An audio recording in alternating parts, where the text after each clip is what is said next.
Hi viewers, আশা করি সকল maker ভাই ভালো আছেন। আপনাদের দোয়ায় আলহামদুলিল্লাহ আমিও ভালো আছি। আজকে মূলত নিয়ে আসলাম ছোট্ট একটা ভিডিও। আসলে আজকের ভিডিওটা একটা রিকোয়েস্টের ভিডিও। আপনাদের প্রত্যেকটা কমেন্ট আমাদের কাছে খুবই গুরুত্বপূর্ণ। আর মূলত আমার ভিডিও বানানোর কারণ যারা নতুন কাজ শিখেন তাদের জন্য। আর আমার কথাবার্তাতে যদি ভুল ত্রুটি হয়ে থাকে ক্ষমার দৃষ্টিতে দেখবেন। আমি যেহেতু মানুষ, আমার ভুল হতেই পারে। তো চলুন কথা না বাড়িয়ে ভিডিও শুরু করা যাক। একটা চার্জার তৈরি করতে কি কি মাল লাগবে? প্রথমত লাগবে আপনার ক্লিপ, একজোড়া ক্লিপ লাগবে। এটা দেখতে পাচ্ছেন হিটসিন, এটা মূলত কিন্তু ইউপিএসের ভিতরে থাকে। এটা হচ্ছে আপনার এমপ্লিফায়ার কুলার নেট, আপনি এক পিস লাগবে। এটা আপনার ইউপিএসের ট্রান্সফর্মার। আমার হাতে দেখতে পাচ্ছেন এখানে মূলত আর কি একটা ব্রিজ রেকটিফায়ার। তো এই ব্রিজ রেকটিফায়ারের কানেকশনটা কীভাবে দিবেন?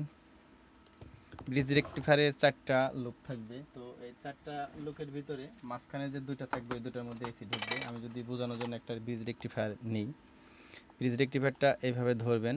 এইভাবে ধরে যে ট্রান্সফর্মার যে আছে মাঝখানে 2 লুক লাগিয়ে দিবেন। এখান থেকে নেগেটিভ, এপাশ থেকে পজিটিভ বের হবে। এখান থেকে আপনি একটা ক্যাপাসিটার এই 2 পিনে লাগিয়ে দিবেন, তবে ডিসি হয়ে যাবে। দেখতে পাচ্ছেন এখানে আমি দিয়েছি, এখানে 50 ভোল্ট 22,000 ইউএফ ক্যাপাসিটার ইউজ করা আছে। তো এটা আসলে মূলত কিভাবে ফিটিং করব, আজকে মূলত একটা চার্জার তৈরি করতেছিলাম। তো হঠাৎ করে এক ভাইয়ের কমেন্টের কথা খুব মনে পড়ে গেল হঠাৎ করে। তো মনে করলাম যে আসলে তাহলে একটা ভিডিও তৈরি করি, এজন্য আর কি ভিডিও করা। আজকের ভিডিওটা হয়তো একটু বড় হতে পারে, আপনারা সবাই আশা করি মনোযোগ সহকারে দেখবেন। তো এটার জন্য আমরা যে ইপিএসের বডিগুলো কিন্তু ফেলে দিই, আমরা কিন্তু ইপিএসের বডিগুলো আর ফেলবো না। এখন থেকে ইপিএসের বডিটা এইভাবেই আপনার আর কি করব। আমার হাতে দেখতে পাচ্ছেন এখানে একটা ইউপিএসের আছে। আমরা নষ্ট ইউপিএস কখনো আর ফেলে দেবো না এই ভিডিওটা দেখার পরে। তো এটা দেখতে পাচ্ছেন যে ইউপিএসের আছে। তো এই ইউপিএসের ট্রান্সফর্মারটা আমরা কাজে লাগাবো আর কি। তো মূলত এটা সব কিছু করার পরে এটা আমরা এইভাবে বসিয়ে নিব। এখানে বসানোর পরে যে নাট আছে, আমরা প্রথমত এই পাশে নাট দিয়ে আপনি ট্রান্সফর্মারটা আটকে নিব।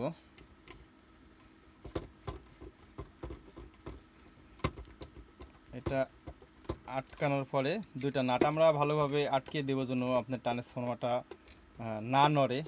নড়লে ট্রান্সফর্মার থেকে দেখা যাচ্ছে আর কি ঢক ঢক ঢক ঢক শব্দ করতে পারে। আমরা পিছ থেকে এসি যে লাইনটা আছে, এসি লাইনটা আমরা বের করে নেব। এসি লাইন বের করার পরে তবে একটা জিনিস সবসময় আমরা খেয়াল করব যে আপনারা আর কি চেষ্টা করবেন হিটসিনটা যে ব্রিজ রেকটিফায়ার আছে এটা অবশ্যই ইউজ করার। হিটসিনটা ইউজ না করলে কিন্তু যখন আপনি ব্যাটারিতে লোড দিবেন তখন কিন্তু হিটের পরিমাণটা অনেক বেশি হবে। আপনি চার্জে আধা ঘন্টা চার্জ দেওয়ার পরে কিন্তু প্রচণ্ড পরিমাণে হিট হবে। এজন্য আর কি আপনি এখানে একটা হিটসিন ইউজ করবেন। আসলে এটা যদি আমি ফিটিং করে দেখাইতে যাই ভিডিওটা অনেক বড় হয়ে যাবে, এজন্য আর কি আমি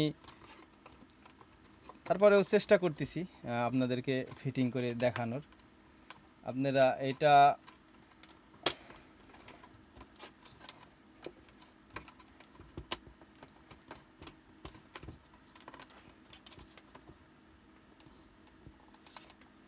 এটা মূলত হিটসিন দিয়ে বডির সাথে আপনারা আটতে পারবেন। যে এই সিস্টেমের যে নাট আছে, বডিটা ফুটো করে নিয়েছি আমরা। এখানে দেখতে পাচ্ছেন এখানে ফুটো করে নিয়েছি। এটা হিটসিনটা ফুটো করে নেব, একটু ফুটো করে আর কি সুন্দরভাবে আমরা হিটসিনটা এখানে বসিয়ে দেব। আর এর যে ব্রিজ রেকটিফায়ারটা আছে, ব্রিজ রেকটিফায়ারটা আনার পরে মানে এক নাটের সাথে আর কি 2টা কাজ হয়ে যাবে। আমরা এখানে দেওয়ার পরে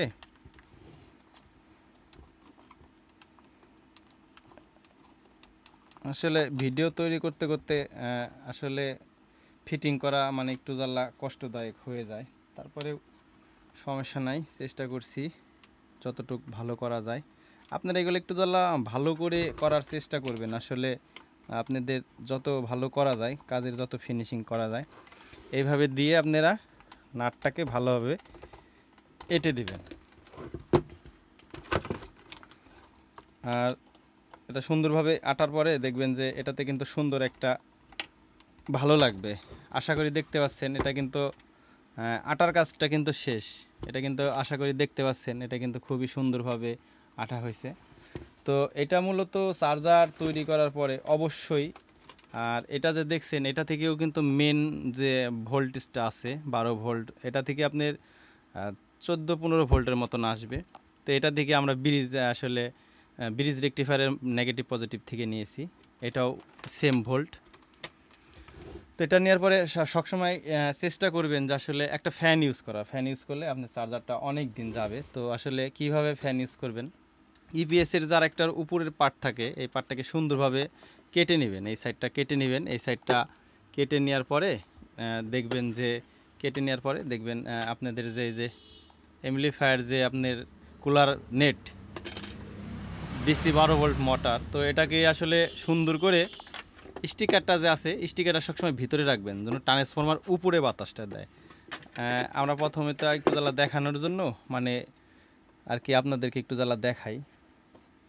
এটা দেওয়ার পরে গ্রিলটা এটার উপরে দিয়ে দিবেন, দেখতে কিন্তু খুবই সুন্দর লাগবে, মানে খুবই সুন্দর লাগে গ্রিলটা দিলে। অনেক ভাই গ্রিল ছাড়াও আপনার করে ফিটিং করে। আসলে আমরা আর করতেছি না, সম্পূর্ণ নাট আটবো না, আমরা শুধু জাস্ট 2টা নাট এটে আপনাদেরকে দেখাবো। আপনারা পরবর্তীতে যে এমপ্লিফায়ারের যে ইটা আছে আপনার কুলিং ফ্যানটা যে আছে ওই কুলিং ফ্যানটা দিয়ে আপনারা সুন্দরভাবে একটু নাটগুলা এঁটে দেবেন। এঁটে দিলে দেখবেন যে এটা থেকে মানে খুব ভালো একটা লুক পাওয়া যাবে, দেখলে খুবই ভালো লাগবে। আর যদি ভালো আপনাদের না লাগে তবে আমাদেরকে কমেন্ট করে জানাতে পারেন যে ভাই আপনাদের নেট লাগানোর সিস্টেমটা আমাদেরকে দিলেন, আপনি নেট লাগালে সুন্দর লাগে না, আমরা যেভাবে করি সেভাবে সুন্দর লাগে। তো একটু কষ্ট করে আর কি একটু কমেন্ট করে আমাদেরকে জানাবেন, কারণ আপনাদের প্রত্যেকটা কমেন্টে আমাদের কাছে খুবই গুরুত্বপূর্ণ। আমি ভিডিও তৈরি করছি, যদি কোনোটা যদি বুঝতে সমস্যা হয় আপনারা অবশ্যই আমাকে কমেন্ট করে জানাবেন। আমি মনে করি যে আপনাদের একটা প্রবলেম আমার নিজেরও প্রবলেম। আমার চাইলে আমার কমেন্টে সেই নাম্বার চাইতে পারেন, আমি ইমো নাম্বার দিয়ে দেবো, আমার ইমোতে নক করবেন। তারপরে আপনি শুধু আমাকে নক করে রাখবেন, তারপরে দেখবেন যে আপনাকে খুঁজে নেওয়ার দায়িত্ব আমি নেব। আপনাকে আর আমাকে খুঁজতে হবে না, আমি আপনাকে খুঁজবো। দেখতে পাচ্ছেন এটা কিন্তু আসলে আটা কিন্তু কোনো রকম আমি টাইট দিলাম আপনাদের বোঝানোর জন্য। তারপরে যে আরও যে 2টা নাট আছে এই 2টা নাটও 2 ছিদ্রের মধ্যে দিয়ে দিবেন। দেখেন আমরা যে আসলে এটা দিলাম, দেখেন এটা আসলে কি ভালো লাগতেছে কিনা। আমরা যদি মনে করেন যে বাই চান্স এখান থেকে আপনার যদি মনে করেন যে বোঝানোর জন্য এটা যদি আসলে আমরা উপরে ইউজ করি, দেখেন আসলে কি ভালো লাগতেছে কি না, দেখেন আপনারা দেখলেই একটু বুঝতে পারবেন। দেখেন আসলে সুন্দর লাগে কিনা, দেখেন এ দিয়ে কিন্তু হয়ে গেল। আমরা নষ্ট ইপিএস কিন্তু অনেক সময় ফেলে দিই, আসলে এখন থেকে আমি মনে করবো আপনাদের আর ফেলা লাগবে না। তো আরেকটা কথা বলি, এটার ব্যাপারটা আশা করি আপনারা সবাই বুঝতে পেরেছেন। এখানে যে লাল যে মানে মেন যে ভোল্টেজটা আসছে নেগেটিভ পজিটিভ থেকে, আমরা এটা থেকে কি করব, এটা থেকে যে আসলে আপনার এখান থেকে আমরা এই কুলিং যে ফ্যানটা আছে এই কুলিং ফ্যানের সাথে লাইন দিয়ে দিব। আর এখান থেকে এই 2টা তার থেকে নিয়ে যে সামনের যে পার্টটা আছে ইপিএসের সামনে যে পার্ট আছে এখানে আমরা একটা সিগন্যালের জন্য একটা এলইডি ইউজ করব। এলইডি ইউজ করলে তাহলে কি হবে, বুঝতে পারবো যে আসলে আমাদের চার্জটা আসলে আসছে কিনা, ট্রান্সফরমার থেকে লাইনটা আউট করছে কিনা। তো এইভাবে যদি আসলে আপনারা তৈরি করেন আমি মনে করি আশা করি আপনারা পারবেন। আর এখন থেকেই ফেস আর ফেলানোর দরকার নাই, কোনো না কোনো কাজে লাগানো যায়।